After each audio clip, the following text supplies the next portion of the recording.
How we doing? How we doing? How are we doing? So how are you? How are you? I think we're about to go live. So let's count it down. Let's get officially started. In fact, let me give us a timestamp here. It's 9:44 Sunday Pacific time. So it's PM nighttime here in California. And let's count it down. Four, three, two, one, zero. Welcome, everyone. Welcome, boys and girls, ladies and gentlemen, and others. Welcome to the live stream from, well, I will say the city here is Corona, California. And it used to be, people used to think once upon a time, long ago, that coronavirus came from the city where I live here, where my mom lives in Corona.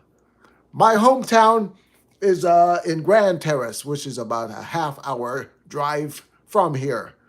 But right now, ladies and gentlemen, I have a lot to report. You know, last week was very interesting. I only ran one official run in all of last week, and that was on the middle of the weekday, Wednesday. And I was able to run on Wednesday for 2.9, almost 7.3 miles, yes. And this was at the Santa Ana Trail, or Santa Ana River Trail. It used to be the Eastvale Trail. And I did a good run, a beautiful run, my only official run for the week. What happened that week, Sunday and Monday, I couldn't walk. I had a back trouble that made it official, well, unable for me to run at all or jog, and I could hardly walk. And then on Tuesday, I did some jogging, and I was able to run on Wednesday. But Thursday, Friday, and Saturday, I was away on a trip to Houston, Texas. I didn't really go to Houston, Texas, but that is where the airport was. So I stopped in at Houston, Texas, and my destination was Spring, Texas, which is a suburb of Houston. It's about 12 and a half miles or less from the airport. Because I say less, because the people, the family that hosted me was closer to the airport than the facility where we had, because I went for a funeral, a memorial for, where is, boy, I had David here. Let me show you the young man. It's a young man my brothers and I used to work with back in Belize days at the Bellevue Hotel. Yeah, David was at the front desk a lot. And John was our good friend, and John and David are brothers, and so we were really close to the family. And I just had to make that trip for his memorial. What happened is that I left here on Thursday. I left this house at 6:30, and I got back to Corona on Saturday night around 8:30. So it wasn't 48-hour trip. It was a 50-hour trip. Yes, a 50-hour trip. And you know, anytime I go away on a trip, I have one rule: don't put on any weight. Come back the same, or at least a little, with less pounds on my body than when I left. And I carried with me only two bagels. I packed them in my backpack. This is six bagels, but I took two of these bagels. I got these at Aldi, and I took two of these. What are these? Some kind of cheese. It's cheese head, string cheese. Yeah. So I took two of those, and I didn't get much to eat. I ate at the repast after the memorial. Rice and beans, beautiful rice and beans, cooked by Sybil, David's wife, and beautiful Potato salad. Man, oh man, I should have had seconds. But, I was watching my consumption. And then John, the host, uh, he gave me a protein bar. And Alfonso, his brother, at his house to his town home, he gave me a banana, a beautiful banana. So I had some goodies. And let me tell you, Frontier Airlines, I left Ontario International Airport on Frontier Airlines. And we went, I think we stopped in Denver, Colorado before going to Houston. So it was a two-legged flight. We had a one layover. And you know what? All I got on both of those flights was some water. No nutrition, no food, no cookies, no pretzels, nothing. No peanuts, only water. But on the way back, I came back on American Airlines and had two stops. First stop was Dallas, Fort Worth, Texas. And then we didn't get anything, nutrition or food or any. The flight was just about an hour. But the longer flight from Dallas to California, Ontario Airport, man, oh man, I got some cookies or some biscuits. Boy, those were beautiful biscuits. But I was sitting there dying of hunger and thirst, and the man came, the flight attendant came, and I was surprised because the other flight on Frontier, you had to buy, you had to pay for any soda or anything. I asked him, "Can I have some orange juice?" He says, "Yes." And I found out I didn't have to pay for it. He gave me a nice tall glass of orange juice. And I drank that. Boy, my body, I've never tasted juice so beautiful ever because of my condition, the thirst, the famished condition that I was in. And was from Minute Maid. Man, oh man. And he came by again. And I said, I'm going to try and see if I could have him give me another glass. And I asked, and he gave me another glass of that orange juice. So beautiful. So tonight, before I run, I'm going to stop at Stater Brothers and get some orange juice just so I can enjoy a little bit of orange juice every day. Boy, I tell you, I tell you, I tell you. You see, now I know that on the plane, I could have carried my Ensure. I could have carried my Ensure and other liquidy drinks and foods because the rules have changed. They used to confiscate that stuff at the airport during COVID. They used to take away your water and all kinds of things. They used to take it away. And I'm going to step aside to get that, the bulletin, the obituary from David's funeral. You give me 2 seconds, okay?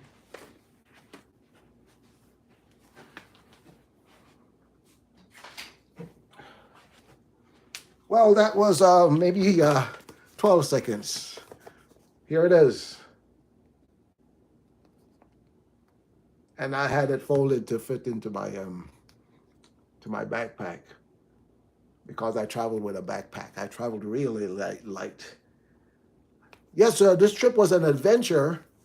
Yeah, David, boy, in loving memory of David Ronald Ozeda, May 9, 1958 to July 28, 2025. Yes, David was just a little bit older than I was and my brothers, but we looked up to him. We admired him. We knew that he was one of us, and we wanted to.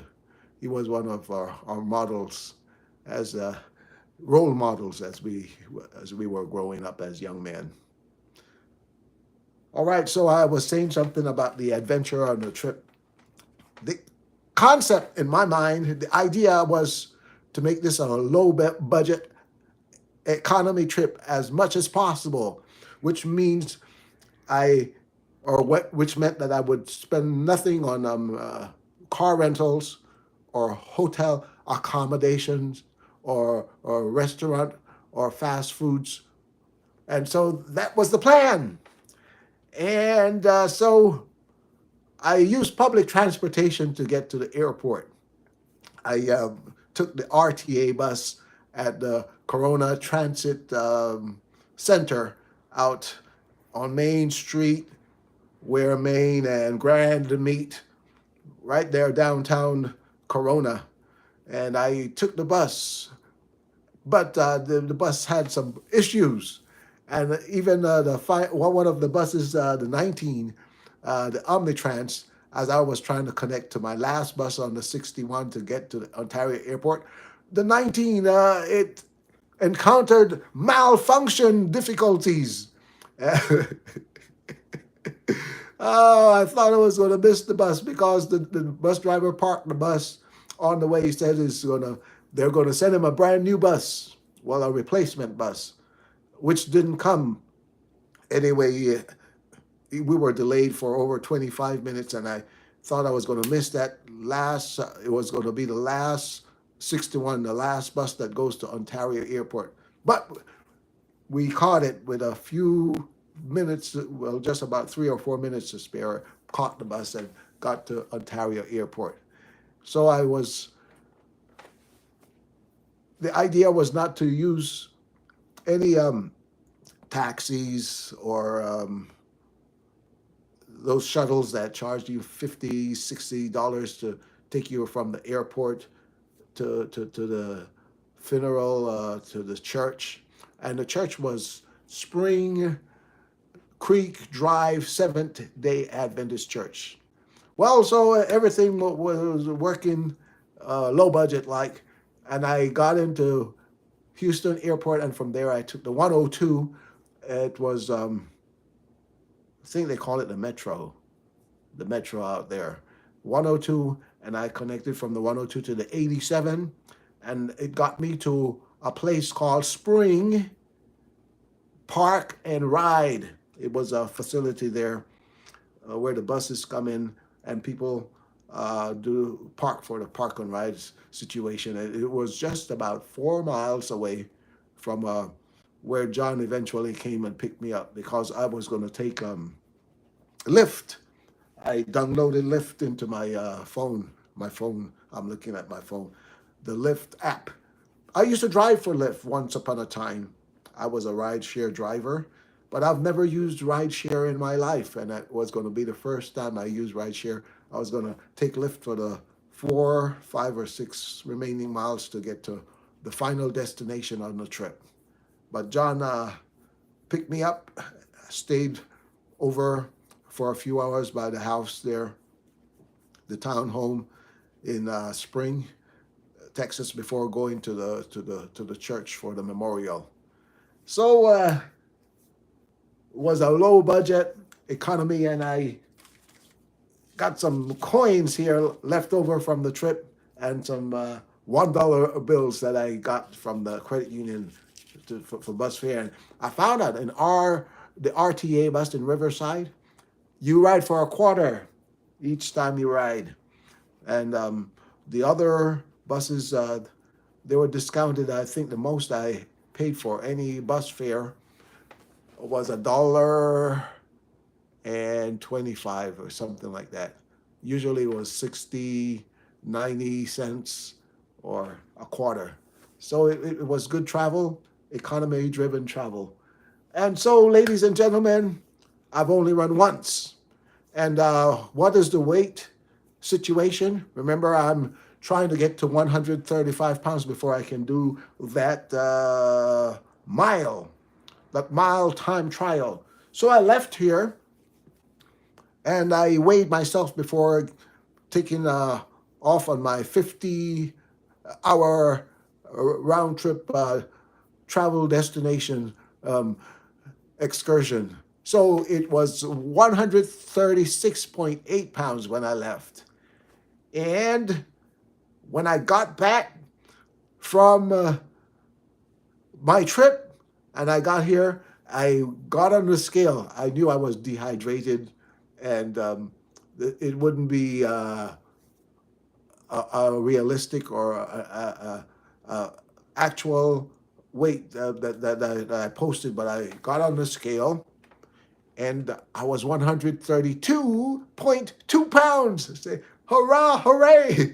But I ate, I drank, I rehydrated, and I slept for 10 hours from 10 o'clock a.m. Sunday morning, and I woke up at 8 p.m. Just about less than 2 hours ago, I woke up. And I went on the scale, and I weighed in at 136.4. So my weight is normalized. So in other words, I can say that I lost zero point 0.4, almost a half pound from the time or before I left on the trip to the time I came back. So I'm still not 135 yet. So I am still not doing the mile time trial today. I have to get back or get down below 135 pounds.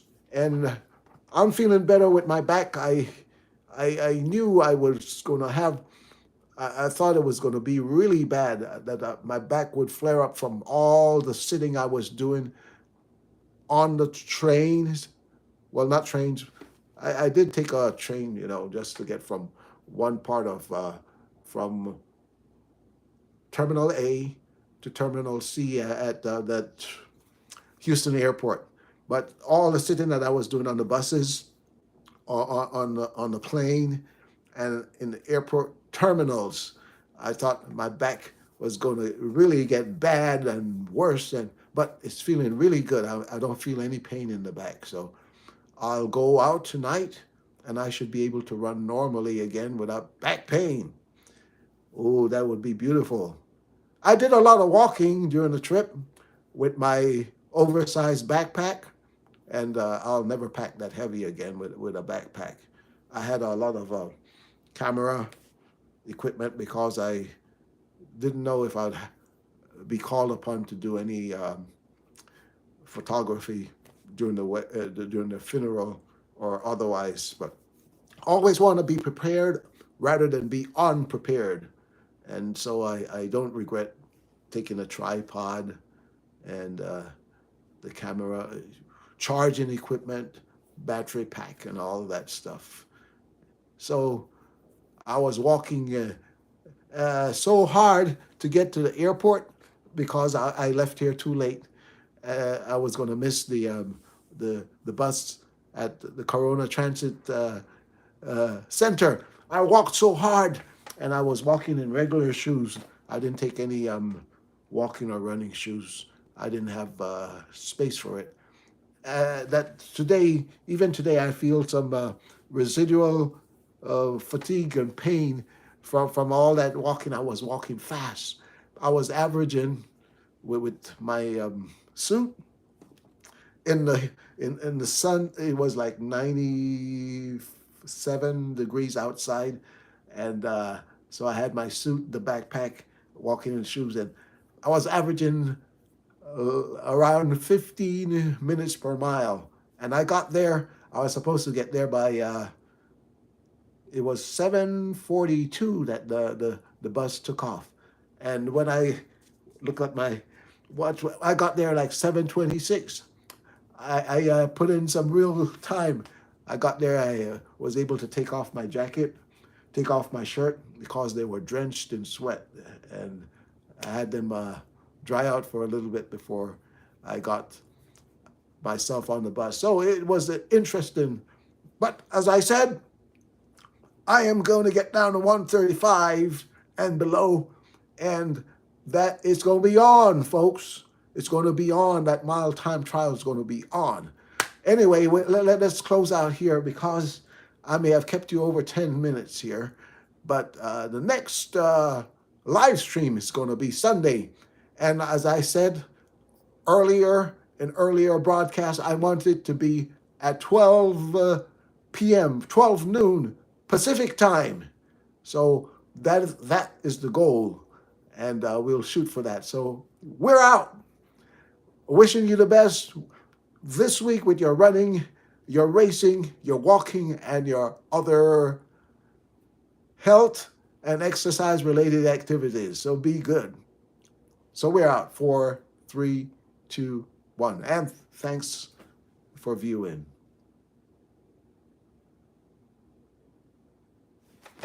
All right, we gone. Let's see.